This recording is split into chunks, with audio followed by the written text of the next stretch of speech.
Hello दोस्तों, स्वागत है आपका इस नई वीडियो में। तो आज की वीडियो में हम एक फॉर्म भरने वाले हैं जो कि आरआरबी रेलवे एनटीपीसी के अंदर निकला गया है, जो कि ग्रेजुएट लेवल पे है। तो उसको फिलअप करने से पहले सबसे पहले आपको रेलवे की ऑफिशियल वेबसाइट पे आ जाना है, जिसका इंटरफेस ऐसा दिखता है। इसका लिंक मैं आपको डिस्क्रिप्शन में दे दूंगा। वेबसाइट पर आ जाने के बाद आपको देखिए ये सारी चीज़ें दिखती है सामने। बट आपको क्या करना है, आपको यहाँ पे फॉर्म अप्लाई करना है। फॉर्म अप्लाई करने के लिए आपको क्या करना है, आपको देखिए यहाँ पे एक ऑप्शन आ रहा होगा अप्लाई वाले ऑप्शन पे क्लिक करना है।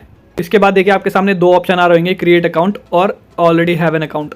तो कहने का मतलब है, अगर आप पहली बार इस वेबसाइट पे विजिट कर रहे हैं और पहली बार ही रेलवे के अंदर आप कोई फॉर्म भरने वाले हैं, तो सबसे पहले आपको अपना अकाउंट क्रिएट करना पड़ेगा।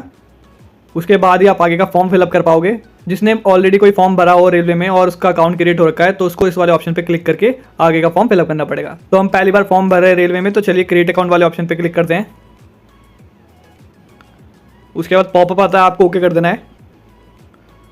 उसके बाद आपके सामने देखिए ऐसा इंटरफेस आ जाता है, जहाँ पे आपकी डिटेल फिलअप की जाएगी कुछ, और उस डिटेल को फिलअप करने के बाद आपका अकाउंट क्रिएट हो जाएगा। उसके बाद आगे का फॉर्म फिलअप करेंगे। तो चलिए डिटेल भरते हैं यहाँ से हम स्टार्टिंग से। तो देखिए सबसे ऊपर आ जाता है आपका कंट्री। आपको अपनी कंट्री चूज़ कर लेनी है, इंडिया। उसके बाद आती है आपकी पर्सनल इन्फॉर्मेशन, जिसमें से होता है आपका फुल नेम। आपका फुल नेम भरना है आपको 10th के अकॉर्डिंग, और आपको अपने फुल नेम को यहाँ पे दोबारा से री एंटर कर देना है। नीचे आता है कि क्या आपने कभी अपना नेम चेंज करा है, अगर करा हो तो यस कर देना, अदरवाइज इसे नो कर देना। उसके बाद देखिए आपको अपनी फुल डेट ऑफ बर्थ लिखनी है 10वीं के मार्कशीट के अकॉर्डिंग, और अपनी डेट ऑफ बर्थ को आपको यहाँ पे दोबारा से लिख देना है। उसके बाद आपको अपना जेंडर चूज़ कर लेना है, और जेंडर को यहाँ पे आपको दोबारा से एंटर कर देना है। तो डबल वेरिफिकेशन मांग रहे हैं, ताकि फॉर्म फिलअप करते वक्त आपकी कुछ गलती ना हो, इसलिए। तो और नीचे आते हैं। उसके बाद देखिए आया था आपका फादर नेम लिखना है आपको अपनी 10वीं के मार्कशीट के अकॉर्डिंग, और उसे रीटाइप कर देना है दोबारा से। और इसी तरह आपको यहाँ पे नीचे मदर नेम लिखना है, और नीचे अपनी माँ का नाम टाइप कर देना है। इसके बाद आपको अपना आधार है जो वेरिफिकेशन करना पड़ेगा। उसके लिए आपको नीचे आधार कार्ड नंबर डाल के यहाँ पे वेरीफाई वाले ऑप्शन पे क्लिक कर देना होगा। ठीक है, जैसे आधार वेरीफाई हो जाएगा, उसके बाद नीचे आते हैं जहाँ पे आपकी कॉन्टैक्ट डिटेल फिलअप करनी पड़ेगी, जिसमें से होता है आपका ईमेल एड्रेस, वो फिलअप कर देना है। और यहाँ पे ईमेल पे एक OTP आएगा, उसको यहाँ पे फिलअप कर देना है। और इसी तरह आपको मोबाइल नंबर अपना फिलअप कर देना है, और मोबाइल नंबर पे OTP आएगा, उसे भी यहाँ पे एंटर कर देना है। OTP एंटर करने के बाद आपको नीचे आ जाना है, जहाँ पे आपको अपना पासवर्ड बनाना पड़ेगा, और उस पासवर्ड को यहाँ पे आपको कन्फर्म कर देना होगा। तो पासवर्ड क्या होना चाहिए आपका, उसके लिए इंस्ट्रक्शन भी दे रखे हैं, जो कि इस प्रकार से बता रखे हैं। जिसमें से आपका क्या होना चाहिए, एक स्पेशल लेटर होना चाहिए, एक स्मॉल लेटर होना चाहिए, और एक स्पेशल कैरेक्टर होना चाहिए, जैसे कि @#, और एक न्यूमेरिक नंबर होना चाहिए। तो पासवर्ड आप अपने नाम का बना सकते हैं, जैसे मैं आपको दिखा देता हूँ यहाँ पे बना के एक। जैसे मैं अपने नेम का बनाता हूँ यहाँ पे, जैसे मैं ले लेता हूँ विवेक का V कैपिटल, और बाकी मैं स्मॉल ले लेता हूँ। उसके बाद कोई भी एक स्पेशल कैरेक्टर, जैसे @#, कुछ भी। उसके बाद कोई भी काउंटिंग लिख देनी है आपको, जो आपको याद रहे। इस तरह से आपका जो पासवर्ड है वो क्रिएट हो जाता है। उसको आपको यहाँ पे फिलअप कर देना है अपने अकॉर्डिंग, और उसके बाद आपको नीचे same to same captcha fill up कर देना है। और उसके बाद आपको इस वाले ऑप्शन पे क्लिक करके अपना अकाउंट क्रिएट कर लेना है।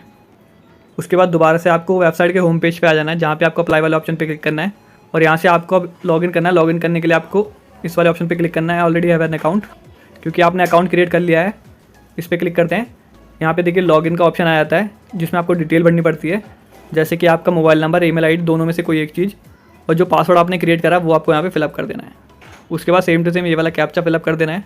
अगर आप अपना पासवर्ड भूल चुके हो, तो आपको क्या करना है, आपको ये देखिए एक ऑप्शन आ रहा होगा फॉरगेट पासवर्ड, आपको इस पर क्लिक करके अपना पासवर्ड है रिकवर कर लेना है, या दोबारा से क्रिएट कर देना है।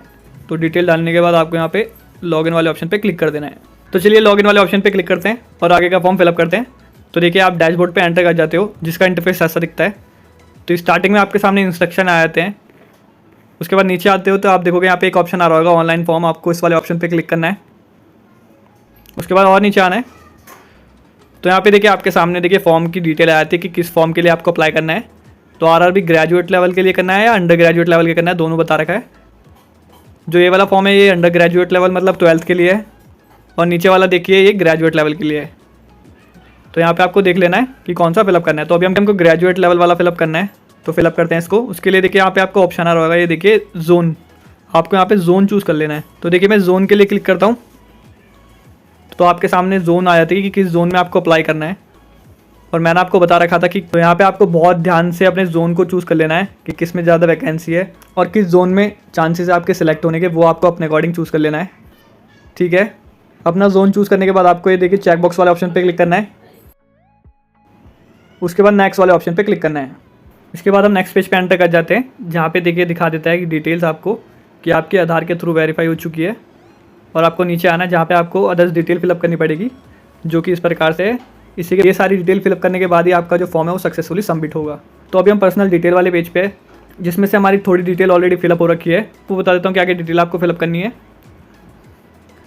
जैसे कि आता है आपका मैरिटल स्टेटस, शादीशुदा हो या अनमैरिड हो। उसके बाद आता है आपका रिलीजियस, क्या रिलीजियस है आपका।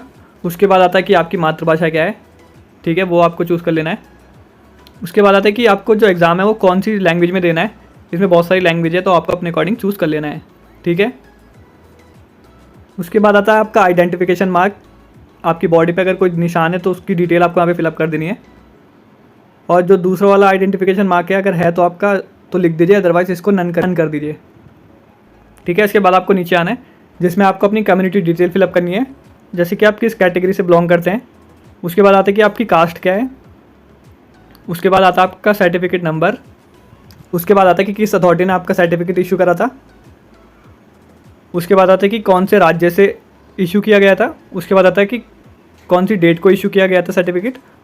उसके बाद आता है कि क्या आपको ट्रैवल पास फ्री में चाहिए, तो इसको आपको यस कर देना है। उसके बाद नीचे आता है आपका जो नियरेस्ट रेलवे स्टेशन है वो फिलअप कर देना आपको नीचे।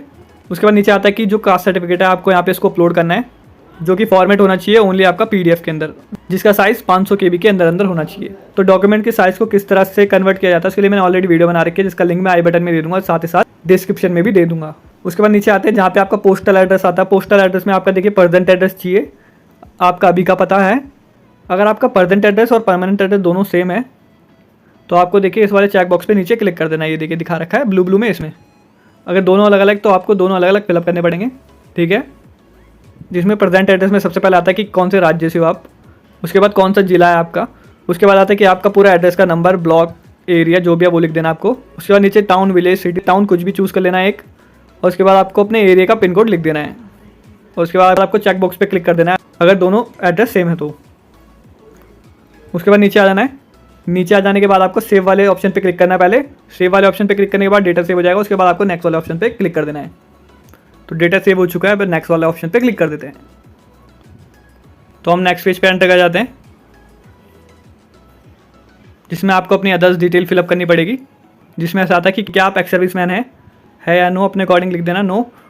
उसके बाद आता है कि क्या आपको कोई डिसेबिलिटी है फिजिकली, तो इसमें भी अपने अकॉर्डिंग लिख देना यस या नो। उसके बाद नीचे आते हैं। नीचे आ जाने के बाद ये डिसेबल लोगों के लिए स्क्राइब का, इसको भी नो कर देना अपने अकॉर्डिंग। उसके बाद आता है कि क्या आपके पास EBC सर्टिफिकेट है, तो आपको इसको भी अपने अकॉर्डिंग नो कर देना है। उसके बाद नीचे आते हैं कि क्या आपने रेलवे में कभी काम करा है, यस या नो, नो कर दिया।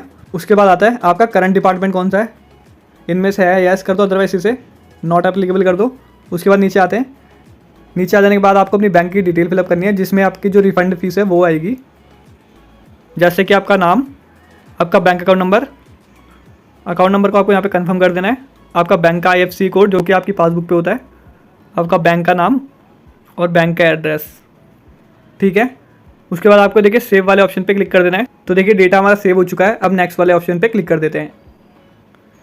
तो देखिए हम नेक्स्ट पेज पे एंटर कर जाते हैं, जो कि होती है हमारी एजुकेशनल डिटेल्स। तो यहाँ पे आपको 10वीं की और साथ साथ ग्रेजुएशन की डिटेल है वो फिलअप करनी पड़ेगी। तो जैसे कि हमने 10वीं की फिलअप कर दी है यहाँ पे, सेम टू सेम आपको भी अपने 10वीं के मार्कशीट के अकॉर्डिंग यहाँ पे लिख देना है अपना, जिसमें आता है आपका क्वालिफिकेशन टाइप जो कि 10वीं थी, रोल नंबर। उसके बाद आता है कि किस राज्य से की गई थी, उसके बाद डिस्ट्रिक्ट, कौन सा डिस्ट्रिक्ट था, उसके बाद बोर्ड क्या था, और उसके बाद रिजल्ट आपका कब डिक्लेयर किया गया था। फिर यहाँ पे आपको नीचे आ जाना है। नीचे आ जाने के बाद यहाँ पे आपको ऐड वाले ऑप्शन पे क्लिक कर देना है। ऐड करने के बाद आपको यहाँ पे अपनी 10वीं की जो मार्कशीट है उसको अपलोड कर देना है। 10वीं की मार्कशीट अपलोड करने के बाद आपको अपनी ग्रेजुएशन की डिटेल फिलअप करनी है। उसके लिए आपको ये देखिए सिलेक्ट करना है क्वालिफिकेशन यहाँ पे, और यहाँ पे इस वाले बैचलर डिग्री वाले ऑप्शन पे क्लिक कर देना है। उसके बाद आपके सामने डिटेल ओपन हो जाती है जो आपको फिलअप करनी है, जिसमें से आता है आपका डिसिप्लिन क्या है, बैचलर डिग्री, ओके। इसके बाद आता है आपकी सब स्ट्रीम, आपने बैचलर्स कौन सी सब्जेक्ट में की है वो लिखना है। इसके बाद आता है कि आपने किस राज्य से की थी बैचलर डिग्री अपनी, वो चूज़ कर लेना है। इसके बाद डिस्ट्रिक्ट का नाम चूज़ कर लेना है। उसके बाद आता है कि आपका कॉलेज का नेम या यूनिवर्सिटी का नेम क्या है। उसके बाद आपका रिजल्ट है वो कब डिक्लेयर किया गया था। उसके बाद नीचे आता है टाइपिंग की प्रोफिशिएंसी, हिंदी इंग्लिश दोनों में से एक में अगर है तो यस, अदरवाइज नो कर दो। सारी डिटेल फिलअप करने के बाद आपको ऐड वाले ऑप्शन पे क्लिक कर देना है। तो जैसे कि आप देख सकते हैं आपका 10वीं का और ग्रेजुएशन का जो डेटा है वो ऐड हो चुका है। अगर आप इसमें चेंजेस करना चाहते हैं तो आप यहाँ से चेंजेस कर सकते हैं। अगर सारी डिटेल ठीक है तो आपको नीचे नेक्स्ट वाले ऑप्शन पे क्लिक कर देना है। तो हम नेक्स्ट पेज पे एंटर कर जाते हैं। यहाँ पे आपको अपने डॉक्यूमेंट्स को अपलोड करने पड़ेंगे, जिसमें से नीचे आते हैं तो आप देखोगे आपको फोटोग्राफ अपलोड करनी है और साथ ही साथ आपको सिग्नेचर अपलोड करने हैं। और फोटोग्राफ अपलोड करने के जो इंस्ट्रक्शन है वो यहाँ पे दे रखे हैं, जैसे कि जो फोटोग्राफ का साइज़ है वो 30 से 70 KB के अंदर होना चाहिए और जो डायमेंशन है वो इस प्रकार से होना चाहिए 45 mm और 320/240 पिक्सल। और फॉर्मेट होना चाहिए इसका JPG या JPEG। ठीक है, फ़ोटो आप लेफ्ट साइड में देख सकते हैं, बिल्कुल क्लियर फोटो है। इसी तरह से आपको अपलोड करनी है। अपलोड करने के लिए आपको देखिए इस वाले ऑप्शन से आप अपलोड कर सकते हैं। इसी तरह से आप नीचे आते हैं और सिग्नेचर के देखते हैं तो सिग्नेचर के इंस्ट्रक्शन भी यहाँ पे बता रखे होते हैं, जिसमें से साइज़ बता रखा है देखिए 30 से 70 KB के अंदर और डायमेंशन बता रखा है 50-20 और 140-60 पिक्सल। और जो सिग्नेचर है वो आपके देखिए वाइट पेपर पे ब्लैक या ब्लू किसी भी एक पेन से होनी चाहिए, बिल्कुल क्लियर एंड नीट। ठीक है, और सिग्नेचर आपके कैपिटल लेटर में नहीं होनी चाहिए। तो ये सारे इंस्ट्रक्शन है और इस तरह से आप अपलोड कर सकते हैं सिग्नेचर, जैसे कि आप देख सकते हैं। दोनों चीज़ें अपलोड करने के बाद आपको नीचे आ जाना है और नीचे जाके आपको सेव वाले ऑप्शन पर क्लिक कर देना है। तो डेटा आपका सेव हो चुका है। इसके बाद नेक्स्ट वाले ऑप्शन पर क्लिक कर देना है। इसके बाद आप नेक्स्ट पेज पे एंटर कर जाते हैं, जहाँ पे आपको अपना प्रेफरेंस चूज़ करना है, जहाँ पे आपका दिखा देता है कि आपने कौन सा जोन चूज़ करा है। और लेफ्ट साइड में आता है कि इस जोन के अंदर आपको किस पोस्ट की प्रेफरेंस सबसे पहले चाहिए। तो आपको अपने अकॉर्डिंग चूज़ कर लेना है। आपको प्रेफरेंस चूज़ करने के लिए आपको प्लस वाले ऑप्शन पे जस्ट क्लिक करना है। ये ऑटोमेटिकली देखिए राइट साइड में फैच हो जाती है डिटेल। ठीक है, तो स्टार्टिंग में जाके मैंने जोन दोबारा से चेंज करा अपना। तो देखिए मैंने प्रायोरिटी यहाँ पे चूज़ कर लिया है। प्रायोरिटी आपको अपने अकॉर्डिंग चूज़ कर लेनी है। जो प्रायोरिटी आप सबसे ऊपर रखना चाहते हैं वो होनी चाहिए ऊपर। ठीक है, इसके बाद नीचे आ जाना है। नीचे आने के बाद आपको यहाँ पे चेक बॉक्स पे क्लिक कर देना है। उसके बाद और नीचे आना है, वाले चेक बॉक्स पे भी क्लिक कर देना है और उसके नीचे वाले चेक बॉक्स पे भी क्लिक कर देना है। उसके बाद आपको अपनी प्लेस का नाम कहाँ से किस राज्य से आप फिलअप कर रहे हैं वो आपको नीचे भर देना है। उसके बाद और नीचे आते हैं। उसके बाद आपको पहले सेव करना है। सेव करने के बाद आपको अपना डेटा है वो प्रीव्यू करना है। तो चलिए डिटेल भरते हैं। चलिए प्रीव्यू एप्लीकेशन वाले ऑप्शन पे क्लिक करते हैं अब। तो देखिए आपके सामने आपकी डिटेल शो कर जाती है, जिसको आपको क्रॉस चेक कर लेनी है कि कुछ यहाँ पे गलत तो नहीं है। अगर कुछ गलत है तो आप बैक जाके अपनी डिटेल को करेक्ट कर सकते हैं। अगर सारी चीज़ें ठीक तो आपको यहाँ पे चेक बॉक्स पे क्लिक करके सबमिट वाले ऑप्शन पे क्लिक कर देना है। उन पे क्लिक करते हैं तो इसके बाद आपके सामने इंस्ट्रक्शन आ जाते हैं कि सारी डिटेल आपकी ठीक है तो सबमिट कीजिए, अदरवाइज बैक करके चेंजेस करिए। तो सारी डिटेल ठीक है तो सबमिट वाले ऑप्शन पे क्लिक करते हैं। तो इसके बाद आप पेमेंट वाले ऑप्शन पे पहुंच जाते हैं, जहाँ पे आपको अपनी पेमेंट कर देनी है। तो आपको शो कर जाता है कि कितने अमाउंट आपको पे करने हैं। पे करने के लिए आपको इस वाले ऑप्शन पे क्लिक करना है, पे विद रेजर्स, और यहाँ से आप ऑनलाइन पे कर सकते हैं। तो आप रीडायरेक्ट कर जाते हो पेमेंट की वेबसाइट पे, जहाँ पे आप HDFC बैंक के थ्रू भी, नेट बैंकिंग के थ्रू भी, फ़ोनपे, गूगल पे, पेटीएम के थ्रू भी, डेबिट कार्ड के थ्रू भी आप पेमेंट कर सकते हैं। तो जैसे हम यहाँ पे फ़ोनपे वाला ऑप्शन चूज़ कर लेते हैं, तो यहाँ पे आपको अपनी UPI ID डालनी पड़ेगी या मोबाइल नंबर डालना पड़ेगा। तो हमने UPI ID डाल दिया। नीचे आते हैं। नीचे आ जाने के बाद पे नाउ वाले ऑप्शन पे क्लिक करते हैं। इसके बाद आपको कंटिन्यू एंड पे वाले ऑप्शन पे क्लिक करना है। तो ये आपके UPI ID है, उसके ऊपर रिक्वेस्ट भेजेगा पेमेंट की, आपको पेमेंट कर देनी है। वहाँ से पेमेंट कर दी है, अब वेट करते हैं। तो नीचे आप देख सकते हो यहाँ पे आपकी पेमेंट है वो सक्सेसफुल शो कर जाती है, जिसका स्टेटस ऐसा दिख जाता है और आपको नीचे डिटेल पूरी शो हो जाती है। तो पेमेंट की रिसीट का प्रिंट आउट भी ले सकते हैं या स्क्रीनशॉट भी ले सकते हैं। ठीक है, अब इसके बाद आपको वेरीफाई करना है, उसके लिए बैक आ जाना है। बैक आ जाने के बाद आपके देखिए आपको अपनी एप्लीकेशन व्यू करनी है कि पेमेंट हुई है या नहीं, और यहीं से आप अपनी एप्लीकेशन का प्रिंट ले सकते हैं। तो देखिए यहाँ पे आपकी एप्लीकेशन है वो शो हो जाती है और नीचे आके आप देख सकते हैं कि आपकी पेमेंट की ट्रांजैक्शन हुई है या नहीं। तो यहाँ पे देखिए पेमेंट की ट्रांजैक्शन शो कर जाती है यहाँ पे। तो इसका प्रिंट आउट निकाल लेना फ्यूचर रेफरेंस के लिए, एडमिट कार्ड डाउनलोड करने के लिए। अगर आपका वेरीफाई वाला ऑप्शन यहाँ पे ऑन होता है तो आप वेरीफाई कर देना, अदरवाइज प्रिंट आउट अपनी एप्लीकेशन का देख लेना। इसी तरह से आपको अपने 12th के RRB NTPC की जो पेमेंट है वो भी कर देनी है।